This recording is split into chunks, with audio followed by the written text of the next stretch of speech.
to nan ne hubbarin Shehu Usmanu ta game da kullahu bi rahmati amin. To wannan gidan dai ya kahu tun lokacin da an ka kafa daular addinin musulunci wannan ƙasar, kuma lokacin da an ka kafa shi sarkin musulmi Muhammadu Bello shi ya gina ma Shehu Usmanu wannan gidan, kuma ya umarce shi da shi taso daga Sifawa shi komo nan saboda ta zamo cibiya daular addinin musulunci. Kuma Allah ya kaddari mujaddadi Shehu Usmanu ya taso daga can ya komo nan, kuma ya shekara 2 Allah ya mai cikawa. To daga nan an ka naɗa sarkin musulmi Muhammadu Bello. To a gurguje dai a takaice Shehu Usmanu yana da ɗiya 43, daga cikin ɗiyan nashi 3 su sun kai sarautar sarkin musulmi, da sarkin musulmi Muhammadu Bello, da sarkin musulmi Atiku, da sarkin musulmi Ahmadu Rufa'i. Kuma wannan gidan ya samu kulawa tun zamanin shi sarkin musulmi Muhammadu Bello, ana bisa ga kulawa da shi da ya mishi kwaskwarima 100% har zuwa lokacin abin da ya shahi bai baya da yaɗi da kalankuwa na wannan can lokaci, sai ya zuwa lokacin Sa'amadu Bello Sardauna, shi kuma Allah ya kawo mana shi ya zan wani haske game da al'amarin addinin musulunci, ya sake gina gidan da sumulti.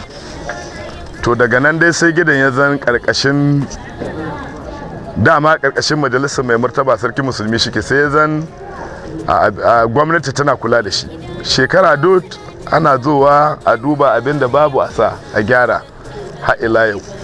To wannan gidan na mujaddadi wato nan ne hidakwata ta daular addinin musulunci. Wannan wurin da kuka gani yana ɗaya daga cikin wurare masu albarka na gidan mujaddadi, saboda wannan ita ce makaranta.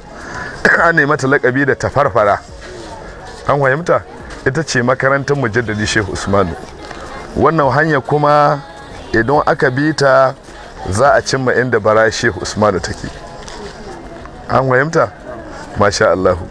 Zaman da ya na shekara 2 nan na ya karantar da mahi yawan mutane da dama, lalle insha Allah.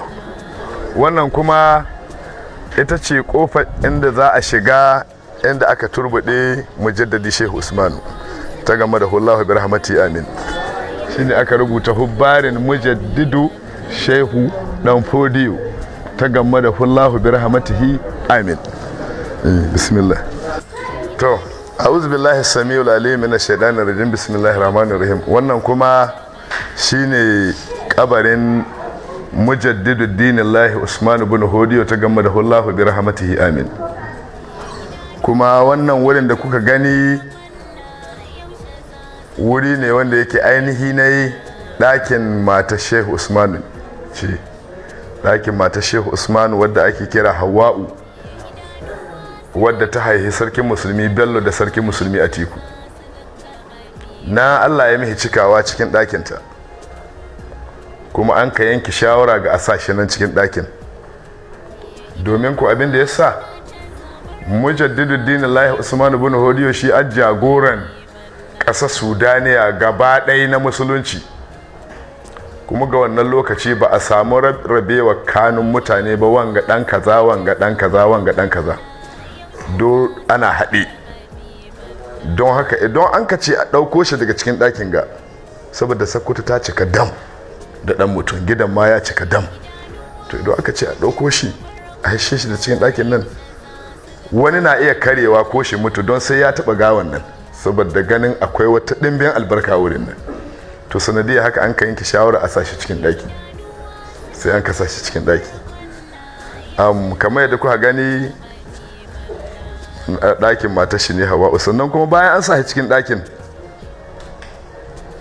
akwai wasu ɗaya guda 2 nashi da Samboli da Hassan, waɗanda suka yi hidimar gawashi, su kuma ba da daɗewa ba Allah ya amshi abinai, su kuma an kasa sunan tare da shi. Kaga su sun zo su 3 kenan a cikin ɗakin.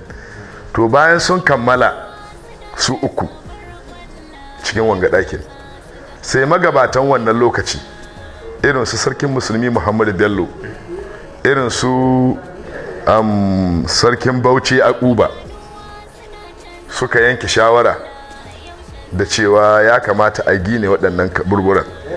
Shi ya muhadin kuka ganin wannan ginin wadda a ciki.